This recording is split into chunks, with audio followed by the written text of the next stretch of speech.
Hi all, നമ്മൾ discuss ചെയ്യാൻ പോകുന്നത് സിംഗിൾ ഫേസ് സെമി കൺവേർട്ടേഴ്സ് അല്ലെങ്കിൽ single phase half controlled rectifiers ആണ്. ഓക്കെ, അല്ലെങ്കിൽ ഹാഫ് കൺട്രോൾഡ് കൺവേർട്ടേഴ്സ് ആണ്. അപ്പോൾ ഇതിൽ നമ്മൾ ആദ്യം ശ്രദ്ധിക്കേണ്ട കാര്യം ഹാഫ് കൺട്രോൾഡ് എന്ന് നമ്മൾ സെമി കൺവേർട്ടറിനെ വിളിക്കുന്ന വേറെ പേരാണ്. ഓക്കെ, അപ്പോൾ ഹാഫ് കൺട്രോൾഡ് എന്ന് പറയുന്ന സമയത്ത് നിങ്ങൾ ഒരിക്കലും ഹാഫ് കൺട്രോൾഡും ഹാഫ് വേവ് കൺട്രോൾഡും ഒരേ കൺവേർട്ടർ ആണ് വിചാരിക്കാൻ പാടില്ല. ബിക്കോസ് ഹാഫ് വേവ് കൺവേർട്ടർ എന്ന് പറഞ്ഞാൽ എന്താണ്? ഹാഫ് വേവ് എന്ന് പറഞ്ഞാൽ നമുക്കൊരു പോസിറ്റീവ് ഹാഫ് സൈക്കിളും ഒരു സൈക്കിളിൽ നമുക്ക് ഹാഫ് വേവ് കൺവേർട്ടർ എന്ന് പറഞ്ഞാൽ ഇപ്പോൾ ഈ ഒരു പോസിറ്റീവ് ഹാഫ് സൈക്കിൾ മാത്രമേ എന്ത് ചെയ്യുന്നുണ്ടാവുള്ളൂ, അതിൽ AC to DC റെക്ടിഫിക്കേഷൻ നടക്കുന്നുണ്ടാവുള്ളൂ. നെഗറ്റീവ് ഹാഫ് സൈക്കിൾ എന്ത് ചെയ്യുന്നുണ്ടാവില്ല, റെക്ടിഫിക്കേഷൻ നടക്കുന്നുണ്ടാവില്ല. ഓക്കെ, അപ്പോൾ ഹാഫ് വേവ് കൺവേർട്ടർ എന്ന് പറഞ്ഞാലോ അല്ലെങ്കിൽ ഹാഫ് വേവ് കൺട്രോൾ റെക്ടിഫയർ എന്ന് പറഞ്ഞാലോ ഏതെങ്കിലും ഒരു ഹാഫ് സൈക്കിൾ, ഏതൊരു പോസിറ്റീവ് അല്ലെങ്കിൽ നെഗറ്റീവ് ഹാഫ് സൈക്കിളിൽ മാത്രമേ എന്ത് ചെയ്യുന്നുണ്ടാവുള്ളൂ, റെക്ടിഫിക്കേഷൻ നടക്കുന്നുണ്ടാവുള്ളൂ. ഓക്കെ, ഇനി ഫുൾ വേവ് റെക്ടിഫയർ എന്ന് പറയുന്നത്, ഫുൾ വേവ് എന്ന് പറയുകയാണെങ്കിൽ പോസിറ്റീവ് ഹാഫ് സൈക്കിളും അതുപോലെ തന്നെ നെഗറ്റീവ് ഹാഫ് സൈക്കിളും നമ്മൾ റെക്ടിഫിക്കേഷൻ നടത്തും. ഓക്കെ, അപ്പോൾ ഈ ഫുൾ വേവ് റെക്ടിഫയർ അല്ലെങ്കിൽ ഫുൾ വേവിൽ വരുന്ന കൺവേർട്ടേഴ്സ് ആണ് രണ്ട് കൺവേർട്ടേഴ്സ്. ഏതൊക്കെ? സിംഗിൾ ഫേസ് ഫുൾ കൺവേർട്ടറും അതുപോലെ തന്നെ സിംഗിൾ ഫേസ് സെമി കൺവേർട്ടറും. ഓക്കെ, അപ്പൊ ഈ സിംഗിൾ ഫേസ് ഫുൾ കൺവേർട്ടർ ആണെങ്കിൽ നമ്മൾ യൂസ് ചെയ്യുന്ന സ്വിച്ചസ് 4 എന്തായിരിക്കും? 4 തൈറസ്റ്റേഴ്സ് ആയിരിക്കും. ഓക്കെ, ഇനി സെമി കൺവേർട്ടർ ആണെങ്കിൽ എന്തായിരിക്കും വ്യത്യാസം? നമ്മൾ യൂസ് ചെയ്യുന്ന സ്വിച്ചസിൽ 2 തൈറസ്റ്റേഴ്സും 2 എന്തായിരിക്കും? ഡയോഡും ആയിരിക്കും. ഓക്കെ, ഇതാണ് ഒരു ഫുൾ കൺവേർട്ടറും സെമി കൺവേർട്ടറും തമ്മിലുള്ള മെയിൻ വ്യത്യാസം. അതുകൊണ്ടാണ് ഹാഫ് കൺട്രോൾഡ് കൺവേർട്ടേഴ്സ് എന്ന് നമ്മൾ ഇതിനെ വിളിക്കാൻ കാരണം. ഹാഫ് കൺട്രോൾ എന്ന് പറയുകയാണെങ്കിൽ നമ്മൾ യൂസ് ചെയ്യുന്ന 4 സ്വിച്ചസിൽ 2 കൺട്രോളബിൾ ആണ്, 2 എന്താണ്? അൺകൺട്രോളബിൾ സ്വിച്ചസ് ആണ്, ദാറ്റ് ഈസ് ഡയോഡ്സ് ആണ് നമ്മൾ യൂസ് ചെയ്യുന്നത്. ഓക്കെ, അപ്പോൾ അതുകൊണ്ടാണ് നമ്മൾ എന്ത് വിളിക്കുന്നത്? നമ്മൾ സിംഗിൾ ഫേസ് സെമി കൺവേർട്ടറിനെ single phase half controlled converters എന്ന് വിളിക്കുന്നത്. ഓക്കെ, അപ്പോൾ നമ്മൾ ഫസ്റ്റ് നമ്മൾ ആലോചിക്കേണ്ട കാര്യം ഹാഫ് വേവ് കൺട്രോൾ റെക്ടിഫയേഴ്സും ഹാഫ് കൺട്രോൾ റെക്ടിഫയേഴ്സും ഡിഫറെന്റ് ആണ്. ഹാഫ് വേവ് എന്ന് പറഞ്ഞാൽ പോസിറ്റീവ് ഹാഫ് സൈക്കിളോ നെഗറ്റീവ് ഏതെങ്കിലും ഒരു ഹാഫ് സൈക്കിൾ മാത്രമേ എന്ത് ചെയ്യുള്ളൂ, റെക്ടിഫിക്കേഷൻ നടക്കുള്ളൂ. പക്ഷേ നമ്മുടെ സെമി കൺവേർട്ടർ അല്ലെങ്കിൽ ഹാഫ് കൺട്രോൾഡ് കൺവേർട്ടർ എന്ന് പറഞ്ഞാൽ ഫുൾ വേവ് കൺവേർട്ടർ തന്നെയാണ്. അതായത് പോസിറ്റീവ് ഹാഫ് സൈക്കിളും നെഗറ്റീവ് ഹാഫ് സൈക്കിളും നമുക്ക് എന്ത് നടക്കുന്നുണ്ട്? റെക്ടിഫിക്കേഷൻ നടക്കുന്നുണ്ട്. ഓക്കെ, സോ ഈ ഫുൾ വേവ് റെക്ടിഫയേഴ്സിൽ അല്ലെങ്കിൽ ഫുൾ വേവ് കൺവേർട്ടേഴ്സിൽ വരുന്ന 2 ടൈപ്പാണ്, ഫുൾ കൺവേർട്ടറും അതുപോലെ തന്നെ സെമി കൺവേർട്ടറും. അപ്പം ഫുൾ കൺവേർട്ടറും സെമി കൺവേർട്ടറും തമ്മിലുള്ള മെയിൻ ആയിട്ടുള്ള 2 ഡിഫറൻസ് എന്താണെന്ന് വെച്ചാൽ, ഒരു ഡിഫറൻസ് എന്താണെന്ന് വെച്ചാൽ അതിൽ യൂസ് ചെയ്യുന്ന സ്വിച്ചസ് 4 എന്തായിരിക്കും? കൺട്രോളബിൾ ആയിരിക്കും. പക്ഷേ സെമി കൺവേർട്ടറിൽ നമ്മൾ യൂസ് ചെയ്യുന്ന പകുതി സ്വിച്ച് മാത്രമേ എന്തായിരിക്കുള്ളൂ? കൺട്രോളബിൾ ആയിരിക്കുള്ളൂ. ബാക്കി പകുതി എന്തായിരിക്കും? അൺകൺട്രോളബിൾ സ്വിച്ചസ് അല്ലെങ്കിൽ ഡയോഡ്സ് ആയിരിക്കും നമ്മൾ യൂസ് ചെയ്യുന്നുണ്ടാവും. ഓക്കെ, സോ ഇതാണ് അതിന്റെ മെയിൻ ഡിഫറൻസ്. പിന്നെ നമ്മൾ ഈ ഒരു ക്വാഡ്രന്റ് ഓഫ് ഓപ്പറേഷൻ നോക്കിയാൽ മതി. നിങ്ങൾ ഔട്ട്പുട്ട് വോൾട്ടേജും അതുപോലെ തന്നെ ഔട്ട്പുട്ട് കറന്റിന്റെയും നമ്മൾ ഫുൾ കൺവേർട്ടർ വരയ്ക്കുകയാണെങ്കിൽ എന്താണ്? ഫുൾ കൺവേർട്ടർ 2 ക്വാഡ്രന്റ് ഓപ്പറേഷൻ ആണ്. അതായത് ഔട്ട്പുട്ട് വോൾട്ടേജ് എന്താവാം? പോസിറ്റീവ് ആവാം, അതുപോലെ തന്നെ നെഗറ്റീവ് ആവാം. പക്ഷേ സിംഗിൾ ഫേസ് സെമി കൺവേർട്ടർ എന്ന് പറഞ്ഞാൽ 1 ക്വാഡ്രന്റ് കൺവേർട്ടർ ആണ്. സോ വോൾട്ടേജും കറണ്ടും എപ്പോഴും എന്തായിരിക്കും? പോസിറ്റീവ് ആയിരിക്കും. ഓക്കെ, അതാണ് അടുത്തൊരു difference of semi converter as compared to full converter. Okay, അപ്പോൾ ഈ ക്വാഡ്രന്റ് ഓഫ് ഓപ്പറേഷൻ എങ്ങനെയാണ് വരുന്നതെന്നൊക്കെ നമുക്ക് RL ലോഡൊക്കെ ഡിസ്കസ് ചെയ്യുന്ന സമയത്ത് കൂടുതലായിട്ട് മനസ്സിലാവും. സോ നിങ്ങളിപ്പോൾ ഒരു കാര്യം ആലോചിക്കുക, നമ്മളിപ്പോൾ പഠിച്ചത് ഹാഫ് വേവ് ആണെങ്കിൽ ഒരു ക്വാഡ്രന്റ് ഓപ്പറേഷൻ, ഹാഫ് വേവ് ആണെങ്കിൽ ഒരു ക്വാഡ്രന്റ് ഓപ്പറേഷൻ. അങ്ങനെ ഫുൾ വേവ് ആണെങ്കിൽ എന്താണ്? ഫുൾ വേവില് അതായത് ഫുൾ കൺവേർട്ടർ ആണെങ്കിൽ, ഫുള്ളി കൺട്രോൾ റെക്ടിഫയർ ആണെങ്കിൽ എന്തായിരിക്കും? 2 ക്വാഡ്രന്റ് ഓപ്പറേഷൻ ആയിരിക്കും ഉണ്ടാവുക. ഓക്കെ, അതുപോലെ സെമി കൺവേർട്ടർ ആണെങ്കിൽ എന്തായിരിക്കും ഉണ്ടാവുക? ഒരു ക്വാഡ്രന്റ് ഓപ്പറേഷൻ ആയിരിക്കും ഉണ്ടാവുക. ഓക്കെ, അപ്പോൾ ഹാഫ് വേവ് കൺട്രോൾ റെക്ടിഫയർ എന്ന് പറഞ്ഞാൽ നമുക്ക് ഒരു quadrant operation, full control rectifier അല്ലെങ്കിൽ ഫുള്ളി കൺട്രോൾ റെക്ടിഫയർ അല്ലെങ്കിൽ ഫുൾ കൺവേർട്ടർ എന്ന് പറയുകയാണെങ്കിൽ ഔട്ട്പുട്ട് വോൾട്ടേജ് എന്താവാം? പോസിറ്റീവ് ആവാം, നെഗറ്റീവ് ആവാം. പക്ഷെ output current will be always positive. 2 quadrant operation ആണ്. ഇനി സെമി കൺവേർട്ടർ അല്ലെങ്കിൽ ഹാഫ് കൺട്രോൾഡ് കൺവേർട്ടർ എന്ന് പറയുകയാണെങ്കിൽ ഫസ്റ്റ് ക്വാഡ്രന്റ് ഓപ്പറേഷൻ മാത്രമേ ഉണ്ടാവുള്ളൂ. അതായത് ഔട്ട്പുട്ട് വോൾട്ടേജും കറണ്ടും എപ്പോഴും എന്തായിരിക്കും? പോസിറ്റീവ് ആയിരിക്കും. ഓക്കെ, ഇനി നമുക്ക് ബേസിക് ആയിട്ട് ഇതിൽ നോക്കാം. ഇതിൽ 2 ടൈപ്പ് ഓഫ് കോൺഫിഗറേഷൻ ആണുള്ളത്. നമുക്ക് ഫുൾ കൺവേർട്ടർ 2 ടൈപ്പ് കോൺഫിഗറേഷൻ ആണ് നമ്മൾ പഠിച്ചത്. ബ്രിഡ്ജ് കോൺഫിഗറേഷനും മിഡ് പോയിന്റ് കോൺഫിഗറേഷൻ. അതുപോലെ തന്നെ സെമി കൺവേർട്ടർ 2 ടൈപ്പ് കോൺഫിഗറേഷൻ ഉണ്ട്. ഒന്ന് കോൺഫിഗറേഷനും അടുത്തത് അസിമെട്രിക്കൽ കോൺഫിഗറേഷൻ.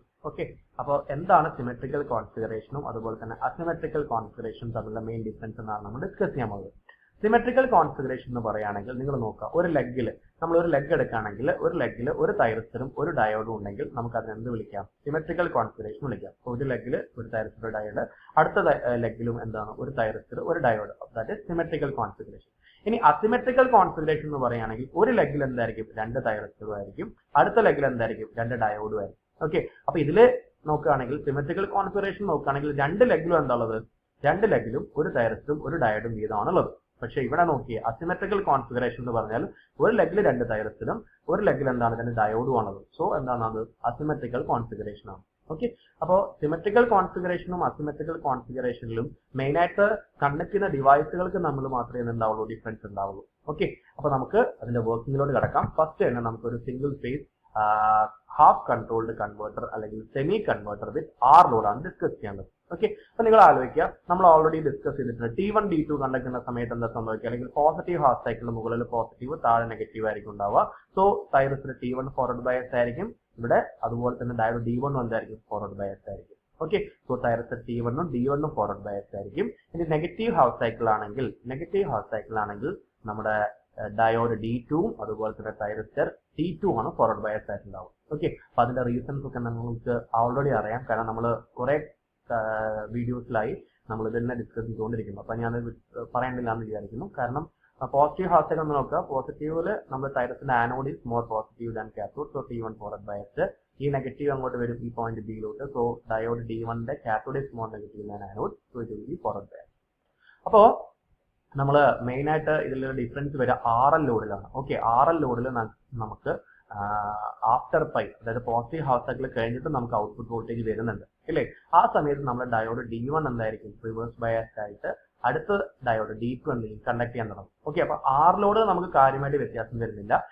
RL ലോഡിലാണ് നമുക്ക് മെയിൻ ആയിട്ട് എന്ത് വരിക, നമ്മുടെ സെമി കൺവേർട്ടറിന്റെ വർക്കിംഗിലെ ഡിഫറൻസ് മെയിൻ ആയിട്ട് മനസ്സിലാവും. ഓക്കെ, അപ്പൊ നമുക്ക് തൽക്കാലം R ലോഡിൽ എന്തൊക്കെയാണ് സംഭവിക്കുന്നത് നോക്കാം. അപ്പൊ തൈറസ് T1 ഉം D1 ഉം കണ്ടക്ട് ചെയ്യാൻ, തൈറസ് T1 ഉം ഡയോഡ് D1 ഉം കണ്ടക്ട് ചെയ്യുമ്പോൾ എങ്ങനെയാ പാത്ത് വരിക, T1 കണ്ടക്ട് ചെയ്തു, ഇങ്ങനെ വന്നു, ലോഡിലൂടെ വന്നു, D1ലൂടെ വന്നു, തിരിച്ച് സോഴ്സിലോട്ട് പോയി. ഓക്കെ, സോ T1 ഉം D1 ഉം കണ്ടക്ട് ചെയ്യുമ്പോൾ ഈ ഇവിടെ T1 കണ്ടക്ട് ചെയ്യുന്ന സമയത്ത് ഈ A എന്നുള്ള പോയിന്റ് എന്താ സംഭവിക്കുക, ഈ A എന്നുള്ള പോയിന്റ് ഇവിടെ എത്തും.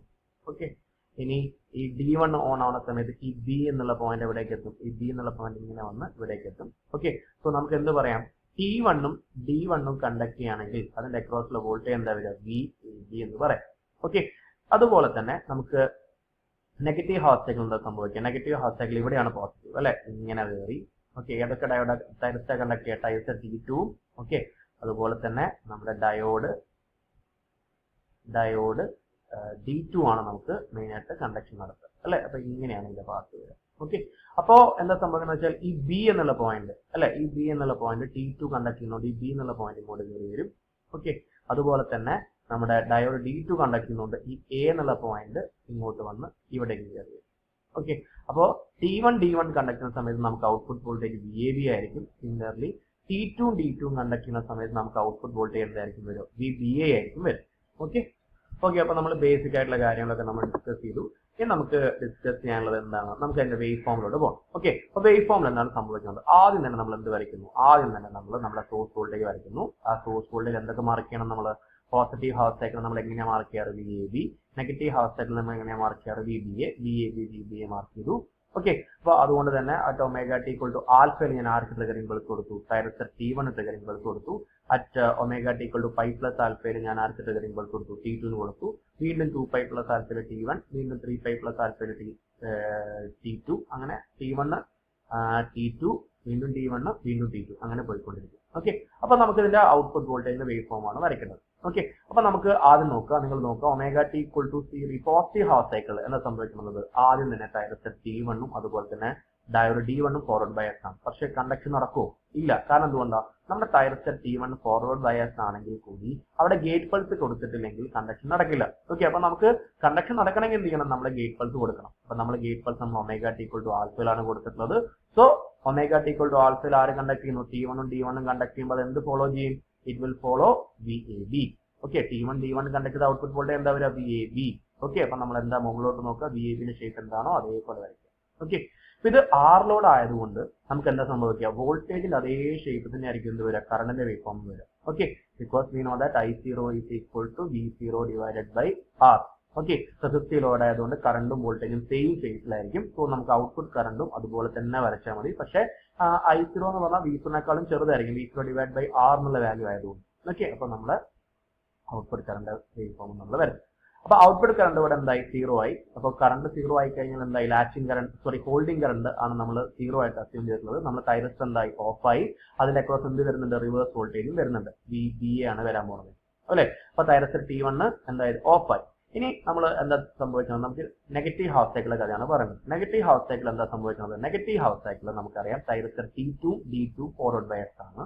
പക്ഷേ നെഗറ്റീവ് ഹാഫ് സൈക്കിളിൽ thyristor T2 D2 forward bias ആണെങ്കിൽ കൂടി കണ്ടക്ഷൻ നടക്കില്ല. ബിക്കോസ് തൈറസ്റ്റർ T2 എന്തില്ല, ഓൺ ആയിട്ടില്ല. ഓക്കെ, ഫോർവേഡ് ബയസ്ഡ് ആയിട്ടേ ഉള്ളൂ, എന്തായിട്ടില്ല, ഓൺ ആയിട്ടില്ല. തൈറസ്റ്റർ T2 ഫോർവേഡ് ബ്ലോക്കിംഗ് മോഡിൽ നിന്ന് കണ്ടക്ഷൻ മോഡിലോട്ട് വരണമെങ്കിൽ നമുക്ക് എന്ത് ചെയ്യണം, അവിടെ തൈറസ്റ്റർ T2 നെറ്റ്വർക്ക് നമ്മൾ എന്ത് കൊടുക്കണം, ഒരു ഫയറിംഗ് പൾസ് കൊടുക്കണം. Okay, so omega T = pi plus alpha ആര് ടേൺ ഓൺ ആയി, നമ്മൾ തൈറസ്റ്റർ T2 ടേൺ ഓൺ ആയി. സോ T2 D2 കണ്ടക്ട് ചെയ്ത് നമുക്ക് ഔട്ട്പുട്ട് വോൾട്ടേജ് എന്ത് കിട്ടും, VBA.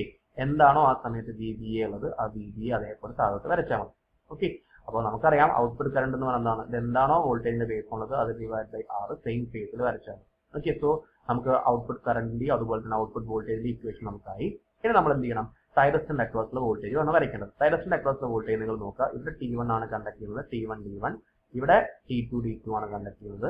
ഓക്കെ, അപ്പൊ T1 D1 കണ്ടക്ട് ചെയ്യുന്ന സമയത്ത് തൈറസ്റ്റർ T1 കണ്ടക്ട് ചെയ്യുന്ന സമയത്ത് ഇത്രയും സമയത്ത് തൈറസ്റ്റർ നെറ്റ്വർക്ക് ഉണ്ടാവില്ല, ഒരു വോൾട്ടേജ് ഡ്രോപ്പ് ഉണ്ടാവില്ല. തൈറസ്റ്റർ T1 കണ്ടക്ട് ചെയ്യാത്ത സമയത്ത് അതിന്റെ അക്രോസ് എന്ത് വോൾട്ടേജ് ഡ്രോപ്പ് ഉണ്ടാവും, എന്താണോ VAB അത് അതിന്റെ അക്രോസ് വരും. ഓക്കെ, അപ്പൊ തൈറസ്റ്റർ T1 കണ്ടക്ട് ചെയ്യുന്ന സമയത്ത് അതിന്റെ അക്രോസ് വോൾട്ടേജ് ഉണ്ടാവില്ല. തൈറസ്റ്റർ T1 കണ്ടക്ട് ചെയ്യാത്ത സമയത്ത് അതിന്റെ അക്രോസ് എന്ത് വോൾട്ടേജ് ഉണ്ടാവും, എന്താണോ VAB അത് അതിന്റെ അക്രോസ് വരും. സിമിലർലി നമുക്ക് VT2 വരയ്ക്കണം. VT2 എന്ന് പറയുമ്പോൾ നിങ്ങൾ നോക്കിയാൽ തൈറസ്റ്റർ T2 എവിടെ കണ്ടക്ട് ചെയ്യുന്നത്, ഈ ഒരു രീതിയിൽ അല്ലെ. അപ്പൊ തൈറസ്റ്റർ T2 കണ്ടക്ട് ചെയ്യുന്ന സമയത്ത് അതിന്റെ അക്രോസ് വോൾട്ടേജ് ഡ്രോപ്പ് ഉണ്ടാവില്ല. തൈറസ്റ്റർ T2 കണ്ടക്ട് ചെയ്യാത്ത സമയത്ത് അതിന്റെ അക്രോസ് വോൾട്ടേജ് ഡ്രോപ്പ് എന്താണ് വരിക, എന്താണോ VBA അത് തൈറസ്റ്റർ T2 അക്രോസ് വരും. ഓക്കെ, എങ്ങനെയാണ് നമ്മൾ VT1 VT2 വരയ്ക്കണം. ഓക്കെ, ഇതാണ് നമ്മുടെ സിമെട്രിക്കൽ കോൺഫിഗറേഷൻ. ഇനി നിങ്ങൾ നോക്കുക അസിമെട്രിക്കൽ കോൺഫിഗറേഷൻ. അസിമെട്രിക്കൽ കോൺഫിഗറേഷൻ എന്താ സംഭവിച്ചുള്ളത്, സെയിം പോലെ തന്നെയാണ് റെസിസ്റ്റീവിലൂടെ ഞാൻ നമ്മൾ ഡിസ്കസ് ചെയ്യാൻ പോകുന്നത്. T1 ഉം T2 അതുപോലെ തന്നെ D1 ഉം D2 നമ്മൾ എഴുതി മാർക്ക് ചെയ്തിട്ടുള്ള ആ ഓർഡർ നിങ്ങളൊന്നും നോക്കണം കേട്ടോ. അപ്പൊ ആദ്യം നേരത്തെ പറഞ്ഞ സെയിം പോലെ തന്നെ ഒമേഗ T = ആൽഫ ഞാൻ ആരെ ട്രിഗറിംഗ് കൊടുത്തു, T1 ട്രിഗറിംഗ് കൊടുത്തു. സോ T1 കണ്ടക്ട് ചെയ്യാൻ തുടങ്ങി കഴിഞ്ഞാൽ T1 പിന്നെ പോസിറ്റീവ് ഹാഫ് സൈക്കിൾ നേരത്തെ പറഞ്ഞ പോലെ തന്നെ ഡയോഡ് D1 എന്താണ്, ഫോർവേഡ് ബയസ് ആണ്. സോ T1 D1 കണ്ടക്ട് ചെയ്യും. Okay, positive half cycle T1 D1 conduct ചെയ്തിട്ട് നമുക്ക് ഔട്ട്പുട്ട് വോൾട്ടേജ് എന്ത് കിട്ടും, VAB കിട്ടും. ഓക്കെ, ഇനി നിങ്ങൾ അടുത്തത് പൈ പ്ലസ് ആൽഫയിൽ ആരൊക്കെ നമ്മൾ ട്രിഗറിംഗ് കൊടുത്തത് T2. ഇപ്പൊ നെഗറ്റീവ് ഹാഫ് സൈക്കിളിൽ താഴെ പോസിറ്റീവ് മുകൾ നെഗറ്റീവ് നിങ്ങൾ നോക്കുക. നെഗറ്റീവ് ഹാഫ് സൈക്കിൾ നമുക്ക് ഇങ്ങനെ വന്ന് D2 കയറി റെസിസ്റ്ററിലൂടെ വന്ന് ലോഡിലൂടെ വന്നു T2 കൂടെ കയറി തിരിച്ച്. ഓക്കെ, ഇതാണ് അതിന്റെ പാത്ത്. അപ്പോൾ നേരത്തെ പറഞ്ഞ പോലെ തന്നെ T1 D1 കണ്ടക്ട് ചെയ്യുകയാണെങ്കിൽ നമുക്ക് VAB എന്നുള്ള ഔട്ട്പുട്ട് വോൾട്ടേജും കിട്ടും. T2 D2 കണ്ടക്ട് ചെയ്യുകയാണെങ്കിൽ നമുക്ക് ഔട്ട്പുട്ട് വോൾട്ടേജ് VBA എന്നും കിട്ടും. അത് മാത്രമേ ഇവിടെയും പറഞ്ഞിട്ടുള്ളൂ. ആൽഫയിൽ നമ്മൾ ആൽഫ കറിയുന്നു, T1 കറിയുന്നു. So T1 D1 positive half cycle D1 already forward bias ആണ് നേരത്തെ പറഞ്ഞതുപോലെ. സോ T1 D1 കണ്ടക്ട് ചെയ്യുന്നു, ഔട്ട്പുട്ട് വോൾട്ടേജ് കിട്ടുന്നു. ഇല്ലാതെ T2 D2 കണ്ടക്ട് ചെയ്യുന്നു, വീണ്ടും T1 D1 കണ്ടക്ട് ചെയ്യും, T2 D2 കണ്ടക്ട് ചെയ്യും. ഓക്കെ, ഇതിൽ ഞാൻ I0 output current wave form വരച്ചിട്ടില്ല കേട്ടോ. ഔട്ട്പുട്ട് കറണ്ട് വേവ് ഫോം എന്തായാലും മസ്റ്റ് ആയിട്ട് വരയ്ക്കണം. ഓക്കെ, എങ്ങനെയാ വരിക, നമ്മുടെ ഔട്ട്പുട്ട് വോൾട്ടേജിന്റെ വേവ് ഫോമിന്റെ അതേപോലെ തന്നെയാണ് വരിക. പക്ഷെ എന്ത് ചെയ്താൽ മതി, അതിനേക്കാളും കുറച്ചും കൂടി സൈസ് കുറച്ച് വരച്ചാൽ മതി. ഓക്കെ, I0 = V0/R എന്ന് നമുക്കറിയാം. സോ എന്ത് ചെയ്യുക, അതിനേക്കാളും സൈസ് കുറച്ചിട്ട് വരയ്ക്കുക. അതെന്തായാലും വരയ്ക്കണം കേട്ടോ, മറക്കരുത്. ഓക്കെ, ഡ്രോ എന്താണ് I0 output current wave form എന്തായാലും മസ്റ്റ് ആയിട്ട് വരച്ചിട്ടുണ്ടാവും. ഓക്കെ, സോ അത് വരച്ചു. പിന്നെ തൈറസ്റ്റർ T1 അക്രോസ് വോൾട്ടേജ് എന്താ വരിക, തൈറസ്റ്റർ T1 കണ്ടക്ട് ചെയ്യുന്ന സമയത്ത് ഇത്രയും സമയത്ത് അതിന്റെ അക്രോസ് വോൾട്ടേജ് എന്താ വരിക, 0 ആണ് വരിക. അല്ലാത്ത സമയത്ത് അതിന്റെ അക്രോസ് വോൾട്ടേജ് എന്താ വരിക, VAB. ഓക്കെ, സിമിലർലി VT2 എന്ന് പറയുമ്പോൾ തൈറസ്റ്റർ T2 കണ്ടക്ട് ചെയ്യുന്ന സമയത്ത് അതിന്റെ അക്രോസ് വോൾട്ടേജ് 0 ആണ് വരിക. അല്ലാത്ത സമയത്ത് അതിന്റെ അക്രോസ് എന്ത് വരും, VBA. ഓക്കെ, ഇനി നമുക്ക് average value of output voltage ഇക്വേഷനും RMS വാല്യൂ ഇക്വേഷനും എഴുതണം. നിങ്ങൾ നോക്കുക, അതിനൊരു സൈക്കിൾ എത്രയാണ്, ആൽഫ മുതൽ പൈ പ്ലസ് ആൽഫ വരെ. ഇതാണ് സ്റ്റാർട്ടിംഗ് പോയിന്റ്. അതേപോലത്തെ സ്റ്റാർട്ടിംഗ് പോയിന്റ് ഇവിടെ തന്നെ വരുന്നത്. അപ്പൊ ഇതാണ് നമ്മുടെ ഒരു സൈക്കിൾ. ഈ ഒരു സൈക്കിളാണ് റിപ്പീറ്റ് ചെയ്തുകൊണ്ടേയിരിക്കുന്നത്. ഓക്കെ, നമ്മളെ ഒരു ടൈം പീരീഡ് എന്ന് പറയുമ്പോൾ എത്ര വരിക, ഇതിൽ നോക്കുകയാണെങ്കിൽ V average = ആൽഫ മുതൽ പൈ പ്ലസ് ആൽഫ വരെയാണ്. സോ ടൈം പീരീഡ് = ആൽഫ മുതൽ പൈ പ്ലസ് ആൽഫ വരെ ആകുമ്പോൾ 1/π ഇന്റഗ്രൽ ആൽഫ മുതൽ നമ്മൾ ഏതുവരെ ഇന്റഗ്രേറ്റ് ചെയ്യുന്നത്, പൈ പ്ലസ് ആൽഫ വരെയാണ്. പക്ഷെ നിങ്ങൾ നോക്കിയേ, ഇവിടെ പൈ പ്ലസ് ആൽഫ വരെ നമുക്ക് ഇന്റഗ്രേറ്റ് ചെയ്യേണ്ട ആവശ്യമുണ്ടോ, ഇല്ല. ബിക്കോസ് നമുക്ക് എവിടെ വരെ വാല്യൂ ഉള്ളൂ, പൈ വരെ വാല്യൂ ഉള്ളൂ അല്ലെ. പൈക്ക് ശേഷം പൈ മുതൽ പൈ പ്ലസ് ആൽഫ വരെ 0 ആണ് കിടക്കുന്നത്. അപ്പൊ നമ്മൾ ടൈം പീരീഡ് എത്രയാണ്, 1/π എന്നാണ്. പക്ഷെ ഇന്റഗ്രേറ്റ് ചെയ്യുമ്പോൾ ആൽഫ മുതൽ എവിടെ ഇന്റഗ്രേറ്റ് ചെയ്താൽ മതി, പൈ വരെ. Alpha to pi Vm sin ωt dωt. Okay, ഇതാണ് നമ്മുടെ ആവറേജ് വാല്യൂന്റെ ഇക്വേഷൻ. ഇതേപോലെ RMS വാല്യൂ ഇക്വേഷൻ എന്താ വരിക, VRMS = 1/π integral alpha to pi Vm² sin² ωt dωt whole raised to 1/2. ഇതാണ് VRMS. ഓക്കെ, അപ്പൊ ഇതിൽ നമ്മൾ അസിമെട്രിക്കലും സിമെട്രിക്കലും കാര്യമായിട്ട് വ്യത്യാസമൊന്നുമില്ല. കണ്ടക്ടിന്റെ ഡിവൈസിന്റെ ഒക്കെ സെയിം തന്നെയാണ് വരുന്നത്. ഇതിന്റെ ഡിഫറൻസ് മനസ്സിലാണ് നമ്മൾ ആറിലൂടെ ഡിസ്കസ് ചെയ്യും. അത് നമുക്ക് അടുത്തൊരു ക്ലാസ്സിൽ നമുക്ക് ഡിസ്കസ് ചെയ്യും. Okay, so thank you students.